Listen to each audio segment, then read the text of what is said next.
le monde tourne. Direction la Birmanie, refusant de tirer sur leurs concitoyens. Les informations pullulent. Tout de suite, voici les informations. C'est le moment d'ouvrir la page internationale avec Ealichi Dorelas depuis Boston, Massachusetts.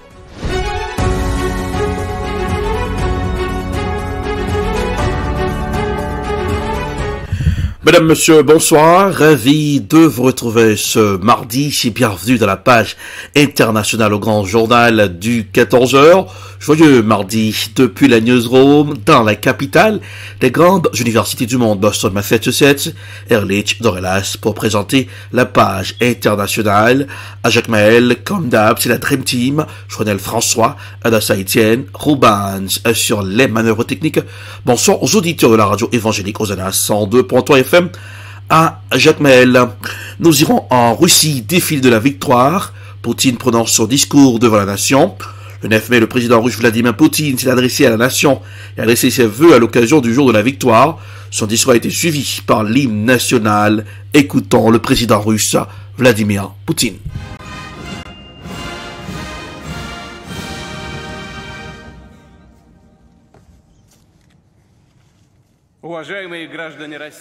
Chers citoyens de Russie, chers anciens combattants vétérans, chers soldats, officiers, sous-officiers, officiers mariniers, camarades officiers, généraux, amiraux, combattants de l'opération militaire spéciale en cours. Meilleurs vœux pour cette journée de la victoire. Bonne fête à tous. Bonne fête à nos anciens, à nos pères, nos grands-pères qui se sont couverts de gloire et qui ont laissé leur nom inscrit dans l'histoire. Car ce sont leurs sacrifices dans la lutte contre le nazisme qui est resté. Et aujourd'hui, nous sommes toujours à un tournant de l'histoire, car notre patrie est toujours menacée par une guerre ouverte, mais nous avons résisté au terrorisme international, nous défendrons les habitants de Donbass et nous assurerons notre sécurité. Pour nous, pour la Russie, il n'y a pas de peuple ennemi, ni à l'est, ni à l'ouest. La plupart des gens sur la planète veulent un avenir de paix, de liberté et de stabilité. Nous considérons que toute idéologie de domination, par sa nature, est méprisable et à rejeter. Les élites mondialistes occidentales continuent d'affirmer leur caractère exceptionnel, à imposer leur volonté partout, à diviser les sociétés, à provoquer des coups d'État. C'était le président russe Vladimir Poutine. Nous irons en Ukraine. L'Agence internationale de l'énergie atomique AIEA a alerté samedi sur le risque d'accident grave à la centrale nucléaire de Zaporizhzhia, occupée par les forces russes en Ukraine, en pleine évacuation d'une ville voisine où vivent la plupart des employés, et sur la situation potentielle dangereuse autour du site. Voici un reportage à signé France 24. Des photos ont été publiées sur le compte Telegram du maire de Mélitopol.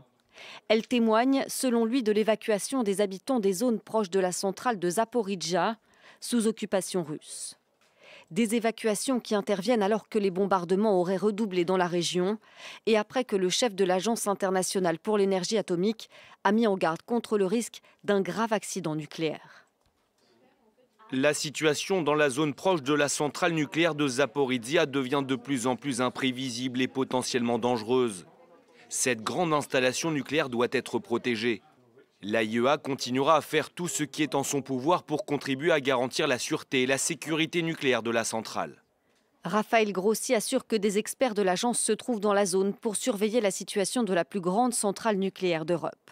Centrale dont les forces russes se sont emparées peu après le début de l'invasion de l'Ukraine en février 2022. C'est notamment dans cette région cruciale, contrôlée à 80% par Moscou, qu'est attendue la contre-offensive ukrainienne.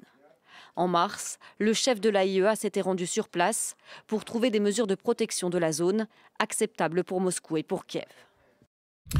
Direction la République démocratique du Congo, la SADC va déployer de nouvelles troupes dans l'est du pays. Voici un reportage à signer Africa News. Le contingent des troupes étrangères opérant en République démocratique du Congo devrait gonfler dans les jours ou les semaines à venir. Les pays d'Afrique australe ont accepté lundi de déployer des forces pour aider à faire face à la violence dans l'est du pays, où des groupes armés terrorisent les civils depuis des décennies. Un sommet spécial de la communauté de développement de l'Afrique australe à SADC a soutenu ce déploiement pour restaurer la paix et la sécurité, indique un communiqué publié à Windhoek, la capitale namibienne. Le nombre de soldats mobilisés ainsi que le calendrier du déploiement reste à préciser. Depuis 3 décennies, des groupes armés sèment la terreur dans une grande partie de l'est de la RDC. La milice M23 a conquis des pans entiers de territoire dans le Nord Kivu depuis qu'elle a repris les armes fin 2021 après des années d'inactivité. Une force est-africaine mise en place pour contrecarrer les insurgés il y a quelques mois proclame des progrès, affirmant que les rebelles ont quitté leurs bastions clés et ont été remplacés par ces troupes. Mais ces annonces optimistes contrastent avec ce qui se passe sur le terrain, où les rebelles sont toujours en liberté et où plus d'1 million de personnes déplacées par leurs avancées sont toujours dans l'incertitude. Des troupes de 3 pays de la SADC, l'Afrique du Sud, la Tanzanie et le Malawi opèrent déjà dans l'est de la RDC depuis 2013 sous l'égide de la MONUSCO, la principale force de maintien de la paix de l'ONU. Allons au Canada. L'ouest du Canada face à des incendies sans précédent. 400 000 hectares brûlés, des dizaines de milliers d'évacués. L'Alberta demande l'aide du gouvernement fédéral. Voici un reportage à signer Euronews. 400 000 hectares partis en fumée, des dizaines de milliers de personnes évacuées. L'Alberta fait face à des incendies sans précédent et demande l'aide du gouvernement fédéral. Une centaine de feux dévorent la province, dont 25 considérés comme hors de contrôle par les autorités. When I spoke with the Prime Minister today, he said the Canadian Armed Forces will be deployed. And it's a matter of getting the incident command team that Mike was just talking about to determine the best way to integrate them within the teams. Les autorités espèrent l'arrivée de la pluie pour freiner les incendies, mais la première ministre de la province a prévenu lundi soir que les feux pourraient se poursuivre pendant plusieurs mois. L'Alberta est une des régions les plus riches en hydrocarbures au monde et plusieurs compagnies pétrolières ont interrompu leur production en raison des feux.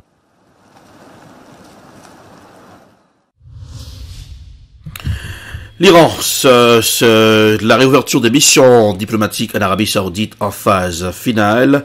Cela intervient après que l'Arabie Saoudite et l'Iran ont conclu un accord en mars pour reprendre leurs relations diplomatiques.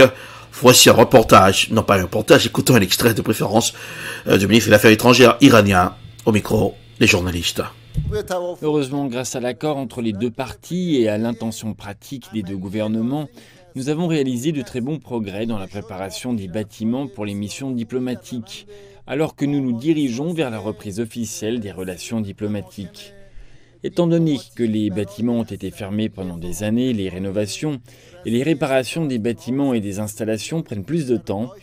En ce qui concerne notre mission en Arabie Saoudite, nous en sommes aux dernières étapes de la préparation des bâtiments de notre ambassade et de notre consulat à Riyad et à Jeddah. Notre délégation y est basée. Sur la base d'un bon accord entre les pays, nous espérons que la réouverture officielle des ambassades pourra avoir lieu dans les plus brefs délais. Fermons la page internationale pour ce aujourd'hui. Merci de l'avoir suivi. La production est signée Ed Prod, réalisation télé Beltop pour le compte de la radio évangélique Hosanna 102.3 FM à Jacmel. Pour présenter la page internationale, Erlich Dorelas depuis Boston, la capitale des grandes universités du monde. Coup d'œil sur la météo pour ce aujourd'hui en petit vent frais sur Boston. 57 degrés Fahrenheit pour ce aujourd'hui. Ça donne 14 degrés Celsius. Jacmel, 90 degrés Fahrenheit.